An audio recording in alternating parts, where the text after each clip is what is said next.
This program is brought to you by the Stanford Humanities Center. For more information, please visit us at shc.stanford.edu. This video is a production of the Human Angle podcast. Please visit us at humanangle.org for the full audio episode and more.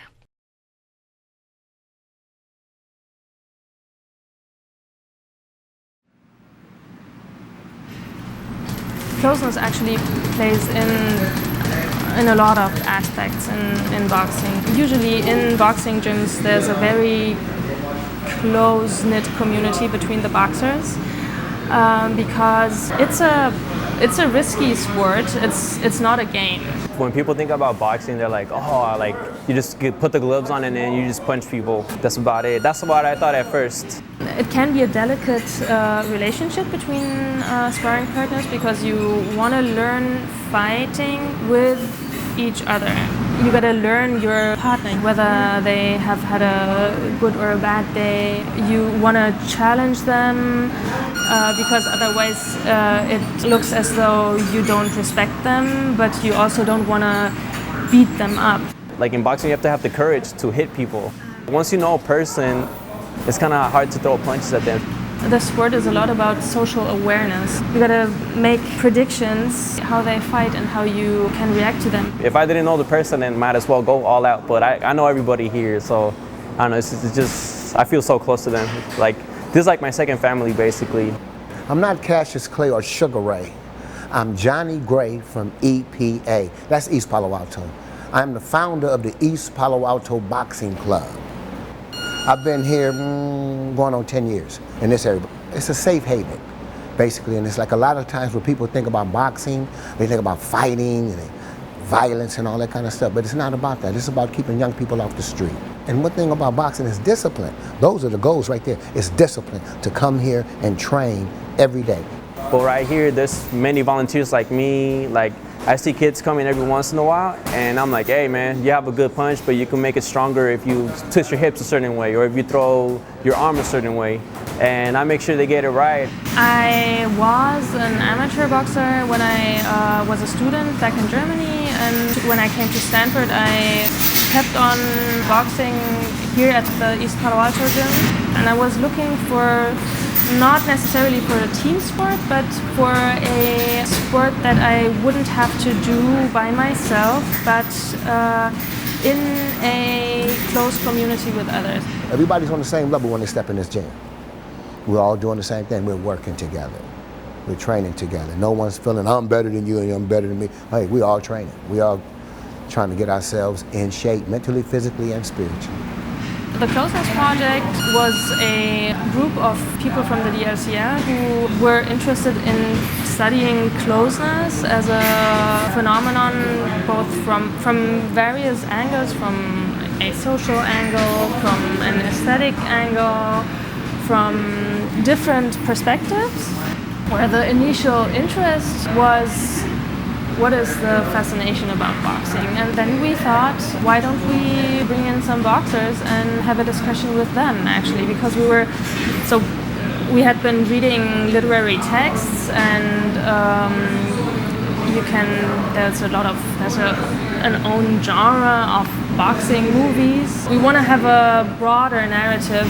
We want to make sure that we don't just engage in navel gazing and circulate around our own discourses and reproduce them.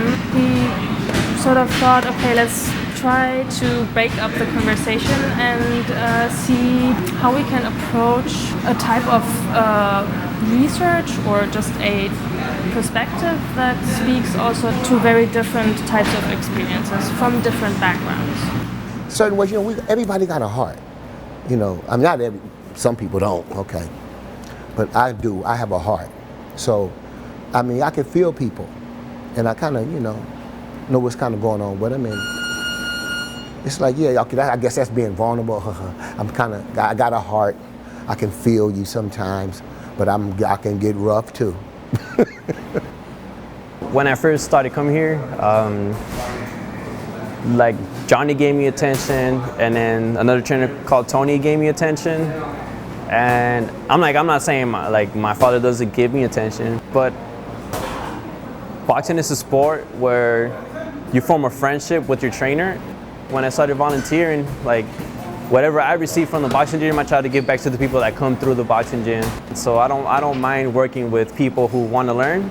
I actually create those bonds with them, and like honestly, it's more closeness together in the boxing gym. So if I were to go at a different gym that's not boxing, I wouldn't really feel anything. Like I would just go there, do some sit-ups, crunches, weightlifting, and go back home. Like right here, I actually work with people and form relationships. The first event of the Closeness Research Group was the event with the title Closeness in Boxing. We gathered at the Humanities Center with Johnny, the coach of the East Palo Alto Boxing Club, a good number of athletes from the club, other people who are involved in the club as coaches, or like people who sort of drop in every once in a while, people from the DRCS, the research group, but also other people who were interested in the event from performance studies backgrounds or from social studies backgrounds. We came together at the Humanities Center and had a discussion about mostly of the boxers' experience, the athletes' experience of boxing. The boxers showed They presented some of their skills. We exhibited some art centered around motives of boxing. We would answer questions, so it was just one of those type of things because people are just curious because, like you say, how people always think it's so violent and it's, the people are, you must be crazy. But no, it's discipline. When you teach them how to box and defend themselves, you don't teach them to go out there and just start fighting people. The first thing was bringing these people together, having the event, and then questioning why is there so little exchange between East Palo Alto and Palo Alto. And the other topic was violence. The higher people are in the social hierarchy, the less they want to speak about violence. Violence just as a social fact tends to get more subtle and more abstract the further you sort of climb the social ladder. Those who are more affluent tend to have the police who is protecting them, or who is doing the violent job for them. Boxing, sociologically, is a sport of the poor. Why is that? It's time for things to change. It's time for these bridges to be united instead of, the haves and the have-nots and don't want to share, don't want to give back and those type of things. So it's time for things like that to happen.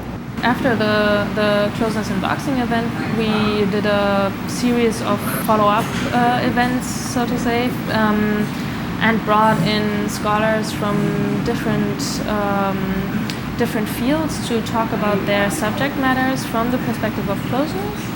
And now the next project is to edit a book that will be a collection of essays about closeness in different areas of experience. The combination of people at the event opened up two types of discussions that might have been different if we had just, studied literary texts without the real world connection in the background.